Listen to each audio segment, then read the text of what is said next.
Hi family, welcome to ಹ್ಯಾಷನ್ new life. ನಾವು ಬಂದಿರೋಂಥ ಜಾಗ ಯಾಣದಿಂದ ಮುಗಿಸ್ಕೊಂಡು ಬಂದಿರೋಂಥದ್ದೇ ಸಿರ್ಸಿ ಮಾರಿಕಾಂಬಾ ದೇವಸ್ಥಾನ ಹತ್ರ. ಸೊ ಇಲ್ಲಿ ನಿಯರ್ ಬೈಯಲ್ಲಿ ರೂಮ್ ಮಾಡಿಕೊಂಡು ಈಗ ಮಾರನೇ ಬೆಳಗ್ಗೆ ಎದ್ದು ಮಾರಿಕಾಂಬಾ ತಾಯಿಯ ದರ್ಶನ ಮಾಡಲಿಕ್ಕೆ ಅಂತೇಳಿ ನಾವು ಇವಾಗ ಬಂದಿದ್ದೀನಿ. ಸೊ ಇಲ್ಲಿ ನಾವು ತುಂಬ ಅದ್ಭುತವಾದಂತಹ ಕಲಾಕೃತಿಯನ್ನು ಇಲ್ಲಿ ನಾವು ನೋಡಬಹುದಾಗಿದೆ. ಸೊ ಮಾರಿಕಾಂಬಾ ಟೆಂಪಲಲ್ಲಿ ನಮಗೆ ದರ್ಶನ ಮಾಡಲಿಕ್ಕೆ ಎಷ್ಟು ಅಚ್ಚುಕಟ್ಟಾಗಿ ಇವಾಗೆಲ್ಲ ನಿರ್ಮಾಣ ಕೂಡ ಮಾಡ್ತಾ ಇದ್ದಾರೆ. ಇವಾಗ ಕನ್ಸ್ಟ್ರಕ್ಷನ್ ಕೂಡ ನಡೀತಾ ಇದೆ. ಸೊ ಇಲ್ಲಿ ನಾವು ಕೋಣ ಕೂಡ ನೋಡಬಹುದು. ಸೊ ನೋಡಿ, ದೇವರ ದರ್ಶನ ಕೂಡ ನೀವು ಮಾಡಿಕೊಳ್ಳಿ, ಎಲ್ರಿಗೂ ಒಳ್ಳೆಯದಾಗಲಿ. ಅಲ್ಲಿ ನಾವು ಹಾಕಿ ಹೋಗ್ತಾ ಈಗ ನಮಗೆ ಇಲ್ಲಿ ಯಾವ್ಯಾವ ರೀತಿ ಇಲ್ಲಿನ ಒಂದು ಸಿರ್ಸಿಯಿಂದ ನಿಯರ್ ಬೈ ಏನಿದೆ, ಒಂದು 15-20 ಕಿಲೋಮೀಟ್ರು, ಒಂದು 70-80, ಒಂದು 100 ಕಿಲೋಮೀಟ್ರ್ ಒಳಗಡೆ ನಮ್ಗೆ ಯಾವ್ಯಾವೆಲ್ಲ ಪ್ಲೇಸ್ ಇದೆ ಅಂತೇಳ್ಬಿಟ್ಟು ಇಲ್ಲಿ ಬೋರ್ಡ್ ಹಾಕಿದ್ದಾರೆ. ನಾವಿಲ್ಲಿ ಎಲ್ಲಿಂದ ಹೋಗ್ಬೋದು ಅಂತೇಳಿ ನೀವು ನೋಡ್ತಾ ಇದ್ರಲ್ಲ. ಸೊ ಇದು ಇಲ್ಲಿ ನಾವು ನೋಡ್ಕೊಬೋದು, ನಾವು ನಿಯರ್ ಬೈ ಎಲ್ಲೆಲ್ಲಿ ಹೋಗ್ಬೋದು ಅಂತೇಳಿ 15, 18, 21, 30 ಇಷ್ಟು ನಮಗೆ ಒಂದು 20 ಪ್ಲೇಸ್ ಕೂಡ ನಮಗೆ ಇಲ್ಲಿ ಸಿಗುತ್ತೆ, ನಾವು ನೋಡ್ಬೋದಾಗಿದೆ. ಸೊ ನೋಡಿ, ನೀವು ನೋಡ್ತಾ ಇದ್ದೀರಾ, ಇದೆ ಸಿರ್ಸಿ ಮಾರಿಕಾಂಬಾ ದೇವಸ್ಥಾನದಲ್ಲಿ ಕೋಣವನ್ನು ಸಾಕಿದ್ದಾರೆ. ಸೊ ಮೊದಲೆಲ್ಲ ಕೋಣ ಕಡಿತಾ ಇದ್ರೆ, ಈಗ ಕೋಣ ಕಡಲಿಕ್ಕೆ ಗೋರ್ಮೆಂಟ್ ಪರ್ಮಿಷನ್ ಇಲ್ಲ. ಹಾಗಾಗಿ ಈ ದೀಪಾವಳಿ ಹಬ್ಬದಂದು ಈ ಒಂದು ದೇವಸ್ಥಾನದಲ್ಲಿ ಕೋಣದು ಒಂದು ಹಬ್ಬ ಕೂಡ ನಡೆಯುತ್ತೆ. ಆಗ ಇಲ್ಲಿ ಆ ಕೋಣದ ಒಂದು ಬ್ಲಡ್ನ ತಗೊಂಡು ದೇವರಿಗೆ ಅರ್ಪಣೆ ಮಾಡ್ತಾರೆ ಅಷ್ಟೇ. ಸೊ ನಾವು ಇಲ್ಲಿಂದ ಮುಗಿಸ್ಕೊಂಡು ನಾವು ಹೋಗ್ತಾ ಇರೋವಂಥದ್ದೇ ಒಂದು ಸಹಸ್ರ ಶಿಲೆ.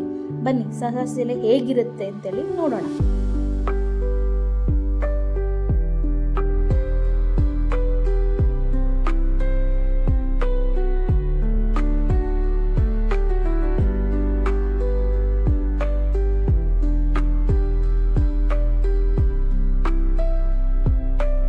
ಸೊ ನಾನು ನಿಮಗೆ ಆಗಲೇ ಹೇಳ್ದಂಗೆ ನಾವು ಸಹಸ್ರಶಿಲೆ ಹತ್ರ ಬಂದ್ವಿ. ಸಹಸ್ರಶಿಲೆ ಅಂತ ಹೇಳಿದ್ರೆ ಸಾವಿರಾರು ಲಿಂಗಗಳು ಪ್ರತಿಷ್ಠಾಪನೆ ಆದಂತಹ ಜಾಗ. ಪ್ರತಿಷ್ಠಾಪನೆ ಮಾಡಿದರು ಸದಾಶಿವ ರಾಯ ಅಂತೇಳಿ. ಸೊ ಆ ರಾಜ ಇಲ್ಲಿ ಸಾವಿರಾರು ಲಿಂಗಗಳನ್ನ ಪ್ರತಿಷ್ಠಾಪನೆ ಮಾಡಿದ್ರು. ಈ ಲಿಂಗದ ವಿಶೇಷತೆ ಏನಪ್ಪ ಅಂದರೆ, ನಾವು ಮಳೆ ಇಲ್ದಿರೋ ಟೈಮಲ್ಲಿ ಹೋದರೆ ಹತ್ರ ಹೋಗಿ ನೋಡಿದಾಗ ಇಲ್ಲಿ ವಿಶೇಷವಾಗಿ ಬಸವ ನಮಗೆ ಕಾಣುತ್ತೆ. ಎಲ್ಲ ಲಿಂಗಗಳು ಒಂದೊಂದು ಬಸವ ಇರುತ್ತೆ. ಸೊ ನೀರಿರೋ ಕಾರಣದಲ್ಲಿ ನಮ್ಮ ಹತ್ರ ಹೋಗ್ಲಿಕ್ಕೆ ಆಗೋದಿಲ್ಲ. ನೀರಿಲ್ದಿರೋ ಟೈಮಲ್ಲಿ ಹತ್ರ ಹೋಗಿ ನೋಡಿದಾಗ ನಮಗೆ ಕಾಣುತ್ತೆ. ಸೊ ಇಲ್ಲಿ ಸಾವಿರಾರು ಲಿಂಗಗಳು ಇರೋದ್ರಿಂದ ಇಲ್ಲಿ ನಮಗೆ ಸಹಸ್ರಶಿಲೆ ಅಂತೇಳಿ, ಸಹಸ್ರ ಅಂದ್ರೇ ಸಾವಿರಾರು. ಸೊ ಇದೊಂದು ಅದ್ಭುತವಾದಂತಹ ಜಾಗಕ್ಕೆ ನಾನು ಇವತ್ತು ಇಲ್ಲಿಗೆ ಬಂದಿದ್ದೀನಿ. ಸೊ ಆ ಸಾವಿರಾರು ಲಿಂಗಗಳ ಶಿವನ ಆಶೀರ್ವಾದ ತಗೊಂಡು ನಾನು ಇಲ್ಲಿಗೆ ಬಂದಿದ್ದೀನಿ. ಸೊ ಗೈಸ್, ಯಾರು ಮಿಸ್ ಮಾಡಿಕೊಂಡೆ. ಸೊ ನೀವು ಯಾವಾಗಾದರೂ ಈ ಕಡೆ ನೀವು ಸಿರ್ಸಿ ಈ ಕಡೆ ಬಂದಾಗ ಈ ಒಂದು ಅದ್ಭುತವಾದಂತಹ ಜಾಗಕ್ಕೆ ಬನ್ನಿ. ಇಲ್ಲಿ ಅದ್ಭುತವಾದ ಸೇತುವೆ ಕೂಡ ಇದೆ.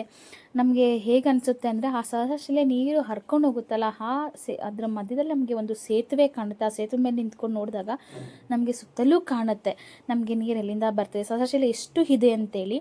ನಮಗೆ ಮಿನಿಮಮ್ ಅಂದರೂ ಒಂದು 500-600 ನಮ್ಮ ಕಣ್ಣಿಗೆ ಕಾಣಿಸ್ಬೋದು. ಆ ನೀರು ಹರಿಬೇಕಾದ್ರೆ ನೀರಲ್ಲೆಲ್ಲ ಮುಚ್ಚೋಗಿದೆ ಕೂಡ. ಸೊ ನಾವು ಈಗ ಇಲ್ಲಿಂದ ಈ ಜಾಗನ ನಾನು ತುಂಬ ಮನಸ್ಪೂರ್ವಕವಾಗಿ ನೆಮ್ಮದಿಯಿಂದ ನಾನಿವಾಗ ನೆಕ್ಸ್ಟ್ ಒಂದು ಜಾಗಕ್ಕೆ ಹೋಗ್ತಾಯಿದ್ದೀನಿ. ಇಂಟ್ರೆಸ್ಟಿಂಗ್ ಒಂದು ಜಾಗಕ್ಕೆ ಹೋಗ್ತಿದ್ದೀನಿ. ಬನ್ನಿ, ನಾವು ಇವಾಗ ಅಲ್ಲಿಗೆ ಹೋಗೋಣ.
ಗೈಸ್, ನಾವಿವಾಗ ಯಾವುದಪ್ಪ ಫಾಲ್ಸ್ ನೋಡ್ತಾ ಇದ್ದೀರಾ? ಸಹಸ್ರಶಿಲೆ ಮುಗಿಸ್ಕೊಂಡು ಅಲ್ಲೇ ನಿಯರ್ ಬೈ ಲೊಕೇಶನ್ ಹಾಕ್ಕೊಂಡ್ವಿ, ಯಾವುದಾರ ಫಾಲ್ಸ್ ಇದೆಯಾ ಅಂತೇಳಿ.